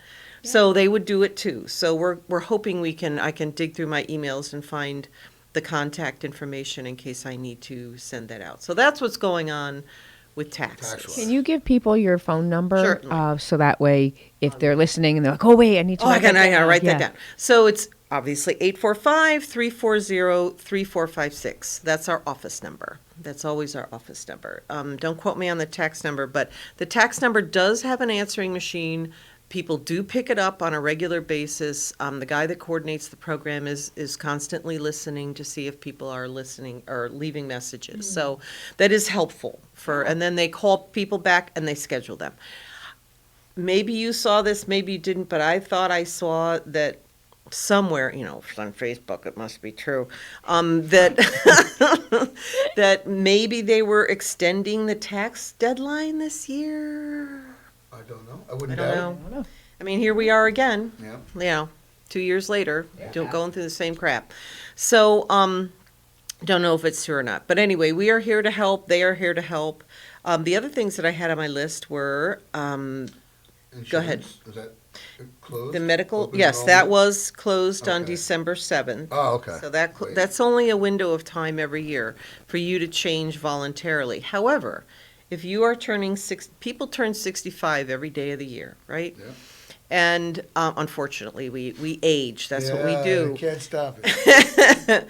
And our suggestion and our recommendation is if you are turning 65 during the course of a year, that you get a hold of our high cap counselors, that's our Medicare counselors, and you make an appointment at least 3 months ahead of time.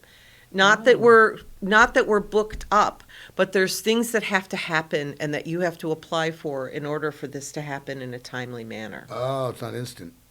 I don't know if it's not instant, but it's a complicated thing, Medicare. You have to make choices. You have to make choices. There's many you choices have to look at the make. plans. You have to look at your medication. So, you're signing up for your Medicare Part A plan, which is your hospitalization skilled things that you don't, quote, pay for, that Medicare covers, mostly hospitalization, skilled services, and home care. And the other things that Medicare Part A covers, and I'll be the high cap counselor for a minute, is end-stage renal disease and hospice. We all have those particular benefits as part of our Medicare package. Hopefully we will never use them, but they're skilled services. Then Medicare Part B, which pays for your doctor's offices, your outpatient PT if you need it, things like that, which has a copay. And the Medicare Savings Plan people, this is why this is so complicated. If you have a low income and you're not qualified for Medicaid, you can hopefully apply for Medicare Savings Plan, which will save you $148.50 from your Medicare deductible every month. That's a lot of money. So it's thousands of dollars over the course of your next 20 years of life. Yeah, that's a lot of money. Or however long you live. We have a woman who just does that. And so they can call and make an appointment to speak with her. Absolutely. 340-3456. Our counselors are standing by, and she's standing by to help you with this. Not everybody qualifies, but if you do, we will do everything in our power to get you signed up for that. So again, that's a year-long thing. That is not just a October 15th to December 7th thing. We have a call? April the 18th. Yeah. Instead of the 15th. 3 days. Yeah. Okay, wow. Yeah, I was gonna say, it's funny because as of 16 hours ago, the IRS has not extended the deadline past April. So past April. Yeah, so it's okay. April 18th. Thank you for that. Yeah. All right, so Yeah. it's 18. Why, is the 15th on a Saturday? Yeah, I think it has to do with the way the 15th falls. Okay, Yeah. thank you. All right, well, that's good. That's Sometimes good it to has know. to do with Patriots Day or something in Massachusetts. Yeah, that's right. April, also. that's right. That's right. So that's why a lot of times it's one day later because of the state holiday in Massachusetts. You can thank our neighbors for an extra day. For a sad reason, though, I think. I don't know. Was Patriot Day established before that horrible terrorist attack there on the Boston? Yeah, it's Patriot Day been long time. I didn't forever. know that. Oh, Yeah, okay. yeah, All right. yeah. They did the Good Boston to know. Marathon. Yeah, I think yeah, they did that just to. right. Yeah, no, it's been for decades. Gotcha. Yeah. We continue to be open. I think at our EOC today at 11, that's the Emergency Operations Center that the county has been meeting. It has never stopped since the beginning of the pandemic. All the department heads meet every week. I know they have other meetings with other people that we're not involved with, but every week we meet and we hear what's going on with the county and how the numbers are up and down, up and down, up and down, what's going on with the pods, what's going on with the vaccines, so forth. So we're going to talk about what's going on in the county. If they quit testing, no one will have COVID. Oh, is that the Yeah, newest no one have it. philosophy? Quit testing, no one will have it. Hey, you're the kind of people that I argue with very sarcastically on certain sites. Oh, if you're just tuning in, that was tongue in cheek. It's not a news flash. We're not fighting. Opinion of the station, or it's Cameron and I are not fighting. This is my battle. He's just trying to make a point. I get it. I'm cutting fun here. Yes. So we are still helping people with that. The pods are still going on. Congregate meals. Congregate meals are still going on. So I think it hasn't changed since the last time. It's twice a week in Ellenville. It's going to be twice a week at the hubs. There's so many people coming. Really? Good.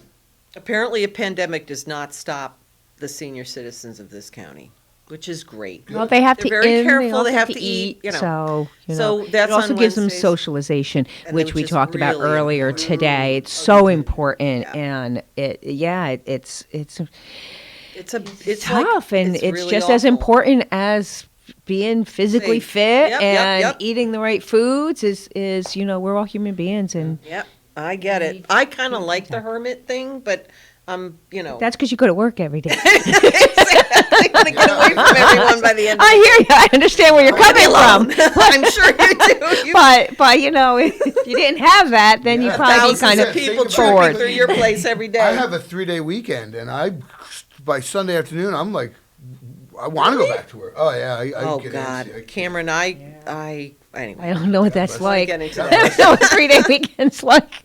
But I think I'd be bored. Let me switch to Unless you volunteer. got something to do. Yeah. But if you're at Lots home, to but do I'm at just saying, home. compared to retirement, like if you I couldn't imagine at the end of 6 months.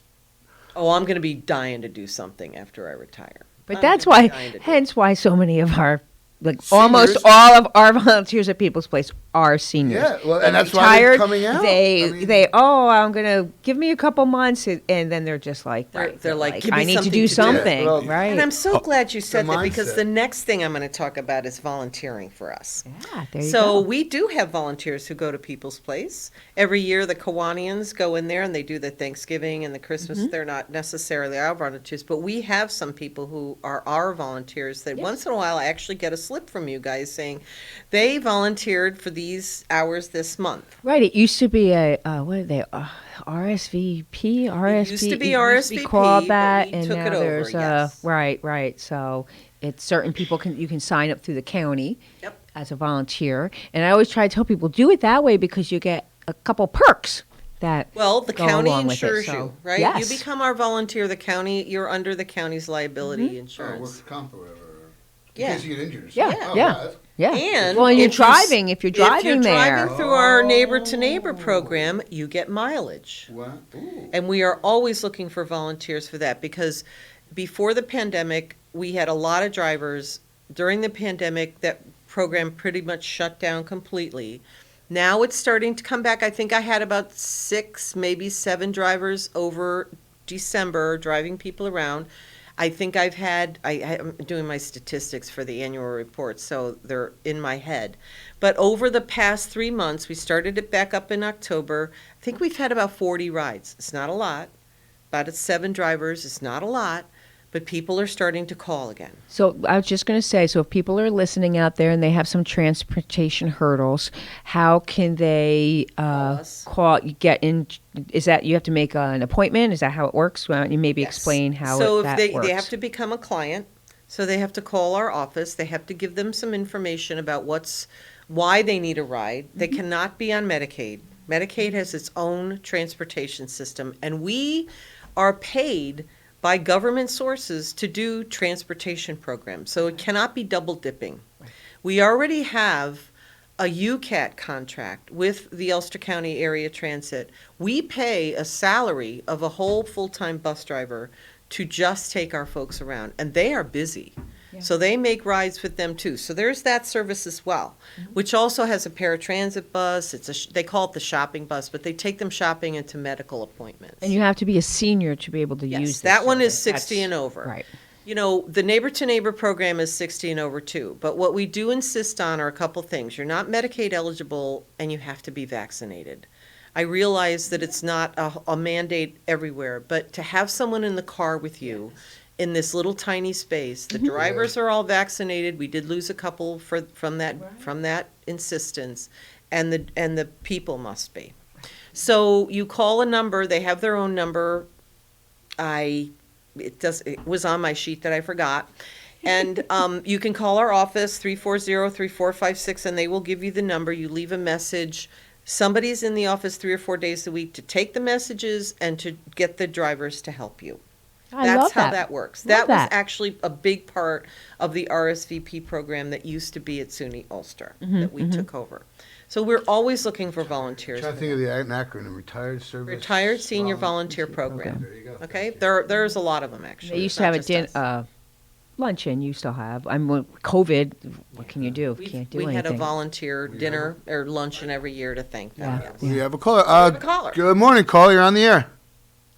Hey, this is Carl Brown. I just was on. Hey, Carl. Sue, I just wanted to ask you a question. Sue. Yep. At one time, Community Action was helping out doing the taxes also, Ulster County Community Action. Are they still in the game as far as helping people out? And can I believe they are. I think they have their own programs down there. They have a number of helpful programs. I think HEAP and SNAP are a couple of them. They have a lot of different support services down there. I think they may do meal delivery, not for us, but somebody else. I don't know. I haven't seen their website lately, but they do have a lot of helpful programs as well. Okay, fantastic. But at one time, we did some tax preparation. I'm not sure what it was like. I'm on the board.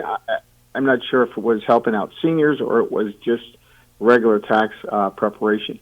But there is a new executive director right now. I would maybe ask you that you reach out to him, call down there and ask who the new director is. I forget his name right now. He just got hired.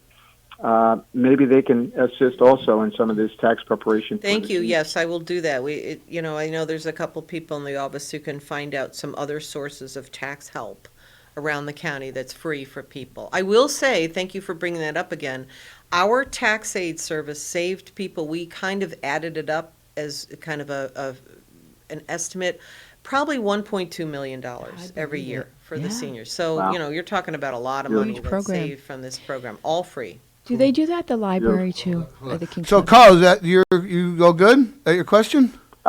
Yes, I'm all done. Sue, thanks for everything that you do. You're very welcome. Thanks all right, for calling. Carl. Thanks, man. Appreciate it. Carl. Bye-bye. All right, what were you saying? I don't know about They the do at the libraries. Kingston I Library? thought they did, though. For some reason, I have seen in I didn't know other if it was in libraries. conjunction with OFA. No, the libraries have tons of programs to help people. Yeah. We aren't subsidizing or helping those, but we are very appreciative of those.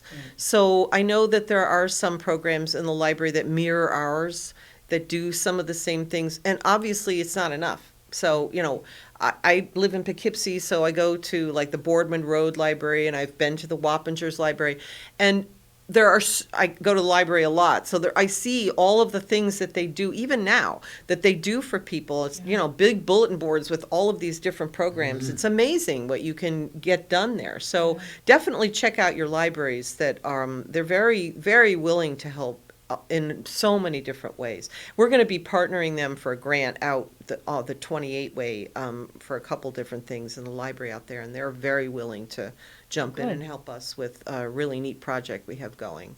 I don't want to say too much about it because I actually don't really have the grant yet, but if we get it, we'll be really happy to spread the word out there. I'm trying to I think I talked to you all a couple months ago about the van that we had. Oh, you were in the van. I think I have someone for the audio booth. Oh, good. Can you believe that? Yeah, I talked to Tony. Tony's like We'll talk off the air. All right, fine. Cameron's going to remodel the van a little bit for me. Yeah. Help me. There you go.